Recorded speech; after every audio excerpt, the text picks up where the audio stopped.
Assalamualaikum warahmatullahi wabarakatuh. Selamat pagi, salam sejahtera bagi kita semua. Perkenalkan, nama saya Junita Fialestari, Prodi S1 Manajemen UPBJJ Surabaya. Yang saya hormati, Ibu dosen Tutor Bahasa Indonesia kelas 289 Universitas Terbuka, Ibu Ita Hairani, dan juga rekan kelas yang saya cintai. Puji syukur kita panjatkan kehadirat Allah Subhanahu wa Ta'ala, karena atas karunia-Nya kita dapat melaksanakan tugas dalam keadaan sehat walafiat.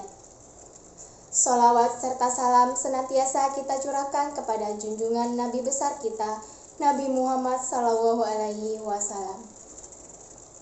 Hadirin yang terhormat, pada kesempatan kali ini saya ingin menyampaikan tentang COVID-19, si mahkota yang mematikan.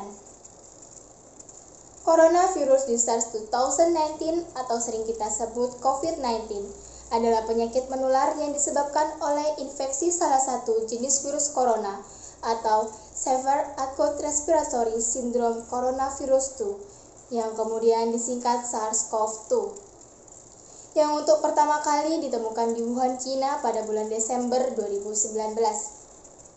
Komisi Kesehatan Nasional China mengatakan bahwa penyakit yang disebarkan oleh virus ini bisa menular antar manusia, hingga WHO menetapkan kedaruratan kesehatan masyarakat yang meresahkan dunia. Kasus ini sudah dilaporkan sudah merebak ke 19 negara, termasuk Indonesia, dengan penderita mencapai 7.818 kasus positif. COVID-19 disebabkan oleh virus corona yang tergolong baru. Virus yang diberi nama Crohn atau Corona karena atau mahkota, sebab virus ini menyerupai mahkota akibat benjolan protein berbentuk paku-paku yang ada di tubuhnya.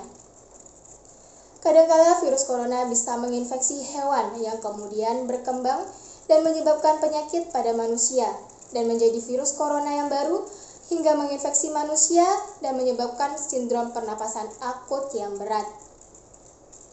Para peneliti mengatakan jika penularan virus ini tergolong sangat cepat. COVID-19 menular antara orang ketika melakukan kontak fisik yang dekat dengan menyebarkan melalui droplet yang keluar dari mulut orang yang terinfeksi ketika ia batuk, bicara, atau bersin. Droplet tersebut akan menempel pada mulut atau hidung orang yang berada di dekat penderita, yang kemudian bisa terhirup bersama nafas hingga masuk ke paru-paru. Bahkan virus ini bisa disebarkan oleh orang yang terinfeksi tanpa adanya gejala terlebih dahulu. Gejala awal mula terinfeksi terjangkit virus ini adalah penderita mengalami gejala flu yang kemudian dilaporkan memiliki gejala yang sangat luas, dari gejala ringan hingga berat. Gejala ini memiliki kurun waktu 2-14 hari setelah terpapar virus. Adapun gejala ringan seseorang yang terinfeksi seperti batuk, demam, nyeri otot, hidung beringus, nyeri tenggorokan, sakit kepala, hingga menggigil. Adapun gejala lanjutan seperti kehilangan indera penciuman, perasa, kelelahan, hingga gangguan pencernaan seperti mual, muntah, dan diare. Sampai akhirnya menimbulkan gejala yang lebih serius atau parah, seperti sesak nafas, demam yang sangat tinggi, hingga batuk yang berlendir.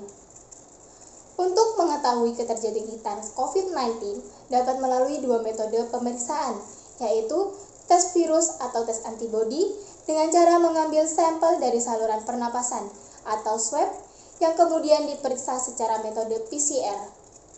Sedangkan tes antibodi dengan cara mengambil sampel darah, di mana seseorang yang terinfeksi atau tidaknya akan mengetahui hasil di saat melakukan tes saat itu juga. Sebelum virus ini terjangkit kita, ada kalanya kita melakukan sebuah pencegahan. Adapun cara untuk mencegah penyebaran COVID-19 yaitu selalu jaga jarak dari orang lain, minimal 1 meter. Gunakan masker di ruangan publik, terutama di dalam ruangan. Pilihlah ruangan terbuka yang berventilasi baik.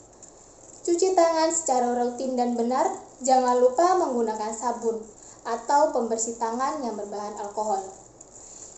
Ikuti vaksinasi yang dilakukan oleh pemerintah Dan ketika ada gejala yang lebih serius seperti demam tinggi hingga kesulitan bernafas, segera cari bantuan medis guna mencegah dampak yang lebih serius. Dengan adanya kasus COVID-19 yang mematikan ini, mari kita bersama-sama menangani pandemi ini. Bersatu padu, hanya dengan cara kebersamaan yang optimis kita dapat mengatasi pandemi ini. Tetaplah bersyukur, optimis, tetap disiplin berada di rumah mengikuti peraturan yang ada. Insya Allah, kita akan kembali pada situasi normal. Demikian gagasan yang dapat saya sampaikan mengenai COVID-19, sang mahkota yang mematikan. Terima kasih atas perhatiannya. Saya akhiri. Wassalamualaikum warahmatullahi wabarakatuh.